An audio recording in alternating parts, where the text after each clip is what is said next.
Well, Neil, let's start with the injuries. Fair to say it was quite attritional over Christmas. Any good news, better news heading into this one? Uh, no, not really. Let's get the negative out of the way first. That Brendan Hunstrup and Glenn McConnell are both going to be out for 3 months also, joining sort of Fajiri and Gassan.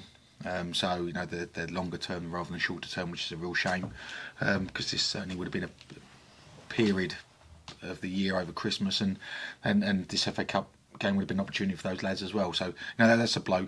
The positive is the lads that we know they're a little bit closer in someone like Elias Kachunga, for example. We're hoping to have back on the grass next week. Yeah, and with the FA Cup, of course, you want to go out there and win the game. But as you touched upon after the match the other day, with Fleetwood just around the corner, presumably there is a sense of just taking no risks, being quite sensible about this one. Yeah, there has to be that, and there'll be a couple of players that we have to be careful with. Players that probably had previous injury records or injury problems at this stage of the season on the specific pitches that we're training on at the moment, so we have to be careful of their loads. So yes, it's safe to say that we will be adopting a sensible approach. If I'm being really honest, the league is certainly our priority, and we all know that, and our supporters fully understand that. From the football club's perspective, it would be great to get through and pocket some prize money, which would be great, especially in the January transfer window when you've got a lot of injuries. We would very welcome that. But at the moment, the priority is the league, the FA Cup, for opportunity to progress. But also, with a small squad as well, it doesn't give you a huge amount of opportunity to rotate too much. Presumably a big part of this now is not to fixate too much on what might have been, in that Elias and Ahadmi were building that nice partnership. There were loads of things that were going well, but if you haven't got that available, as hard as it is to work with what you've got and everybody to get over that mental block, as it were, and look forwards rather than back. Yeah, and I think that's why I was as honest as I could be after a disappointing second half on Monday, wasn't it? Monday night against Leyton Orient.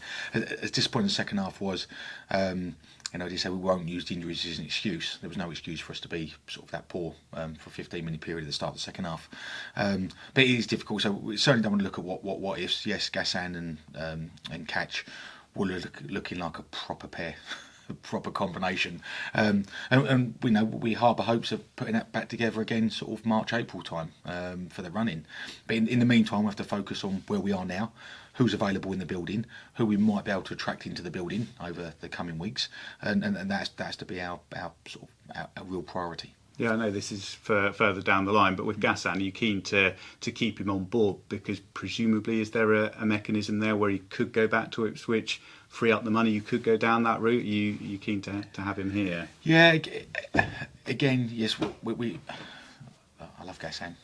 He's a cracking lad. He's a proper pro, and he done unbelievably well in my first 3 games. Scored 3 goals, so so pleased working with him. He's a lone player. Will be dictated to a certain extent by Ipswich's expectations and demands. If he stays with us at the end of the season, then so be it. Great. Hopefully he's back fit. Like I said, at the end of March and start of April, and we do get him for a period of time, which will be a great opportunity for us. But if Ipswich would like him back and recall him, then we also understand that as well. Is the ball in their court then? It's about what they want to do rather than you guys saying we'd like to go down a different route? Yeah, I always work with clubs, open dialogue. For me, you can have clauses in contracts that we can send a player back, they can recall a player, and vice versa when it comes to us loaning players. I like the one where all parties agree, and for that, really, the ball goes in the court of the player, because if the player says to the parent club, I really don't like it, I want to come back, then nobody should stand in his way, because players' welfare should come first. Then the protection of financial obligations, etc.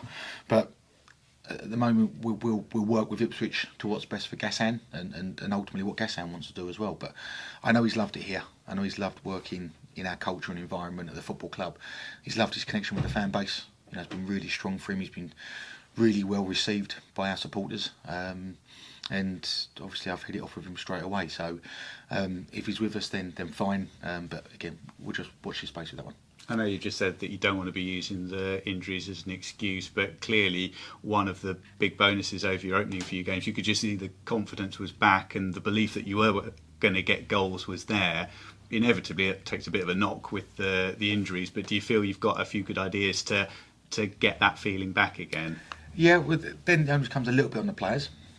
My job to motivate and try and pick the right side, and ultimately the way we've gone the last couple of games and we would have gone at Stevenage is a bit of a gamble with trying players in different positions, and you have to do that. There's no other way at the moment, unfortunately. But then the players, have to take responsibility as well, and that was my only disappointment with the second half the other day. It's the first time in my sort of tenure that we've took a step backwards. Oxford, happens. Absolutely happens. We've got no qualms with that. So the players have to, step up a little bit, and that's the demand I put on the players, and I include myself and my staff in that. We have to try and find ways as well. So we have to come together as a group. Supporters come with us to try and support players that are playing out of position, and we drive forwards. But the disappointment of losing those players in a busy Christmas period also leads us into January as well. And that's where our opportunity is to repair some of the damage as much as possible in the window, which, as we know, is not easy, but we are trying very hard. Yeah, without giving too much away in that respect, is it going okay at the moment? We know, particularly in January, getting strikers, it's a tough thing to do, but are you're heading in the right direction? Yeah, we are, and it's always tough because you guys have to ask me. I see some fans this morning at the petrol garage, and they asked me, and then my mum asked me yesterday. So everybody's going to be asking what we're doing. The lads have asked me, and it's always me who takes the question. Always the answer. We are full throttle, 100 miles an hour, and again, I cannot praise the club enough. I cannot praise Paul Barry and the board and Ben Strang for the support they're giving and the attitude we're adopting to try and get players in. Just an update. We have put offers in for a couple of players, loan players to take, but part of the issue for us with a couple of the loan lads will be we've come to the party quite late. People have lined these up since sort of October, November time, even the start of December, when the injuries have hit us at the end of December, which puts you behind the eight ball a little bit. So we're working the best constraints we can, but again, the board have been brilliant, and something will fall our way. For me personally, just hopefully sooner rather than later. But if we are patient, then we can't do anything about it. And presumably, this is a moment where, having been in the game for a long while, both as a player but more particularly as a manager, you have plenty of contacts. You've managed for a period of time. That must help in terms of having ideas, knowing who to speak to, and being able to get things done. Yeah, of course, the contacts are huge. Relationships are vital. Having managed at various clubs, having dealt with a lot of young players and brought young players through our clubs means a lot of the players that I've brought through or that I've introduced as young players in teams, whether that's with their sort of first game, whether that's with their sort of 40th game, they're still a very good age and still playing. So a lot of contacts playing side where we can attract players as well. The beauty of Ben for being here for a period of time has relationships with so many clubs and good relationships where we took a lot of good loans as well, and loans that have done really well for us. So that really helps. So we're in a really strong position in that. The only downside at the moment is we need centre forwards, and so do a lot of clubs. So that's the challenge at the moment, is competing with other clubs. But we do have the contacts, fortunately, and that's where we have to try and pull our resources together, and then also hopefully a little bit of luck. Yeah, and we can probably file this one under questions that need to be asked but hard to answer. For Fleetwood, in terms of probability, do you think you can get something done for that game?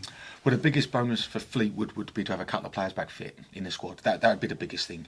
Then secondly, I should say, rather than secondary. Secondly, probably joining importantly, if we can get somebody in the building, that'd be huge for us, for the group. Look, I'm not prepared to sit and make any promises that we can't keep as a football club, because that would be wrong. But no, that we're looking at 9 days in advance. To have somebody like Catcher back fit would be hugely important for us. One or two of the lads that might have to miss out tomorrow, having them back would be really, really good for us as well. And then if we can add at least one in the window by then we would be getting back to a really strong position as well. And just a couple of further bits on team news for tomorrow. With J.K. Gordon, I think you'd suggested that he would be available for Blackburn, whatever happens next. Is that still the case? Yeah, and I was honest about John. He'd had a disappointing week, which is out of character for John. I thought when I was asked the question, it was important that I answered truthfully. I spoke to John at length in person. Look, brilliant, get on great. He's had a frustrating and disappointing loan from his perspective. We've agreed to talk about again after Saturday, but we've addressed the issues that got us into the position on Saturday. We didn't come off the bench, and he has been magnificent the last couple of days in training. Really, really good. So yes, he's involved with us at the weekend, and we look forward to having him available. And with, I think, virtually all of the squad now, you've seen from the start in a competitive game, Ryan Bennett perhaps sticks out as one. Will Mannion would be another. Is there any thought that you'd look at giving him a go from the start for Blackburn? Yeah, again, that comes into thinking. Obviously, Will comes into thinking for us because of I've not seen Will, not seen Ryan from the start. If played against Ryan a long time ago, and managed against Ryan many times. Zeno's the same. So there's a couple of lads that haven't seen from the start of a game. Obviously, John Kamani's another one. Then just trying to get the balance of where they're at fitness-wise. Obviously, we have to think someone like Will, for example, missed 3 games. Due to a back problem, or a couple of games due to a back problem. Zeno's not played really any football for the last 3 months, so that they come into the thinking as well. So a couple of final details to decide on team selection for the game and tactics. But those players, if they've not played a lot of football, we have to try and get them football somewhere. We're talking about, we've got some young players. Obviously, Glenn's not fit.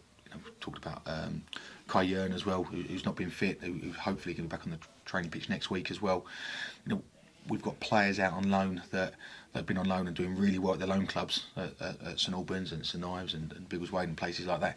But I've not seen the lads play. I've hardly seen them train. So we need to get them back, but we can't get them back and put them into games. We've not had enough players to put a game on. So that's the plan over the coming weeks, is try and get me to see every player and build up fitness for the players that are on the fringes. And with Blackburn, a club I imagine that you know pretty well and will have come up against a whole load of times, but with their current side, what do you make of them? Yeah, they've got some good players. They've got some really attack-minded players.